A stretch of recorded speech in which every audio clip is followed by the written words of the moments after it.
we are going to study which method? Super profit method for calculating goodwill. एक method हम discuss कर चुके हैं गुडविल निकालने का, that is average profit method. आज हम डिस्कस करने जा रहे हैं सुपर प्रॉफिट मेथड. अब सुपर प्रॉफिट का मतलब क्या होता? अब जैसे एक होता मैन, एक होता सुपरमैन. अब दोनों में डिफरेंस है कि सुपरमैन के पास एक्स्ट्रा पावर होती है. इसी तरीके से सुपर प्रॉफिट कहने का मतलब क्या है कि जब कंपनी के पास एक्स्ट्रा अर्निंग कैपेसिटी हो. फॉर एग्जाम्पल सपोज मेरी भी एक शूज की दुकान है और मेरे 3 फ्रेंड हैं, उनकी भी शूज की दुकान है.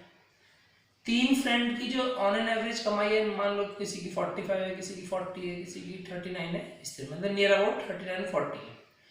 और सेम मेरी कंपनी कमाई हो रही है 80,000. इट मीन्स काम तो सब सेम कर रहे हैं, लेकिन मैं उन लोगों के कंपैरिजन में ज्यादा पैसे कमा रहा हूं. तो फिर वो प्रॉफिट ना होकर सुपर प्रॉफिट की कैटेगरी में चला जाता है. क्लियर है? अब सुपर प्रॉफिट से अगर आपको गुडविल कैलकुलेट करनी हो तो फॉर्मूला क्या है? Goodwill is equal to, last time average profit से किया था तो एपी लिखा था. अब सुपर प्रॉफिट से करेंगे तो बस super profit into number of year of purchase. Number of year of purchase का कंसेप्ट हम पहले पढ़ चुके हैं. ठीक है, क्वेश्चन में गिवन रहता है, गिवन ना हो तो जितने साल का एवरेज प्रॉफिट रहता है उसके हाफ ले ली जाते हैं. ठीक है, सुपर प्रॉफिट कैसे निकालेंगे? तो सुपर प्रॉफिट का फॉर्मूला होता है एवरेज प्रॉफिट, जो आपको कैलकुलेट करना सिखा दिया गया है. एवरेज प्रॉफिट में से माइनस कर दीजिए नॉर्मल प्रॉफिट. अब या तो क्वेश्चन में नॉर्मल प्रॉफिट गिवन होगा या आपको कैलकुलेट करना होगा.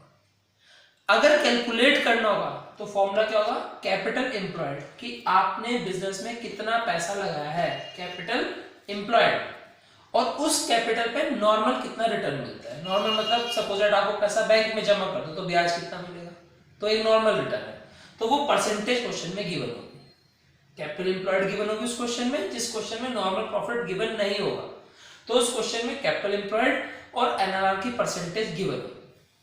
बाई चांस क्वेश्चन को थोड़ा कॉम्प्लिकेटेड कर दें और कैपिटल एम्प्लॉयड भी गिवन ना हो, उस केस में कैपिटल एम्प्लॉयड निकालने के लिए क्या फॉर्मूला होगा? एसेट्स में से एक्सटर्नल लायबिलिटी का, बाहर वालों का जो कर्जा वो माइनस कर दो.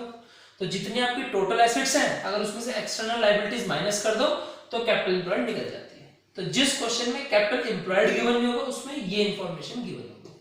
तो इसकी मदद से कैपिटल एम्प्लॉयड आएगी, फिर वो कैपिटल एम्प्लॉयड में से एनआर से एनपी आएगा, फिर एनपी की वजह से एसपी आएगा.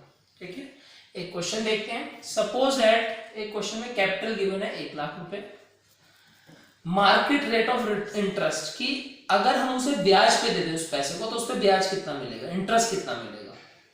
इसी को हम नॉर्मल रेट ऑफ रिटर्न भी कहते हैं. तो एक कंपनी की कैपिटल है 1 लाख जिसका नॉर्मल रेट ऑफ रिटर्न है 15%, कि अगर बैंक में भी पैसा जमा कर दो तो 15% तो ब्याज ही मिल जाएगा, मतलब 15,000 रुपए की तो कमाई है ही. Net profit of last year, पिछले 3 साल का आपको प्रॉफिट गिवन है 30,000, 36,000 और 42,000. ठीक है, और number of year of purchase question में गिवन है 2 इयर्स, और आपको कहा गया है calculate goodwill by super profit method. तो जैसे ही आपने देखा कि क्वेश्चन है गुडविल कैलकुलेशन का सुपर प्रॉफिट मेथड से, आपने फॉर्मूला लिखा goodwill is equal to super profit into number of year of purchase. अब number of year of purchase कितने गिवन है? 2 गिवन है क्वेश्चन में, तो हमने लिख दी. बात आती है सुपर प्रॉफिट की. अब हमें सुपर प्रॉफिट कैलकुलेट करना है. सुपर प्रॉफिट का फॉर्मूला है average profit minus normal profit. मतलब आपको पहले एपी भी चाहिए क्वेश्चन में और एनपी भी चाहिए. अगर हम यहाँ क्वेश्चन की गिवन इंफॉर्मेशन देखते तो ना तो एपी है ना एनपी है, तो दोनों ही कैलकुलेट करने पड़ेंगे. अब एवरेज प्रॉफिट हमने पिछले मेथड में सीखा था कि जितने साल का प्रॉफिट गिवन है वो ऐड कर लो और उतने से डिवाइड कर दो. तो हमें गिवन है 1 2 3, 3 साल का प्रॉफिट गिवन है 30, 36, 42. तीनों को ऐड करेंगे और 3 से डिवाइड कर देंगे तो एपी आपका कैलकुलेट हो गया 36,000. ठीक है, अब सुपर प्रॉफिट के लिए एपी तो कैलकुलेट कर ले, एक चाहिए एनपी. एनपी का फॉर्मूला क्या है? Capital employed into NRR. Question में कैपिटल एम्प्लॉयड भी गिवन है और एनआरआर भी गिवन है. तो फॉर्मूला इसके एनपी का कैपिटल एम्प्लॉयड इनटू एनआरआर, तो आ गया 15,000. एपी आ गया 36,000, एनपी आ गया 15,000. हमें क्या चाहिए? Super profit. AP minus NP, तो 36 में से 15 लेस करें तो कितना आता है? 21,000. This is your super profit. Now for calculation of goodwill you need super profit, जो आपने कैलकुलेट किया कितना? 21,000. Here put the value 21,000 you will get the answer 42,000. That is your goodwill.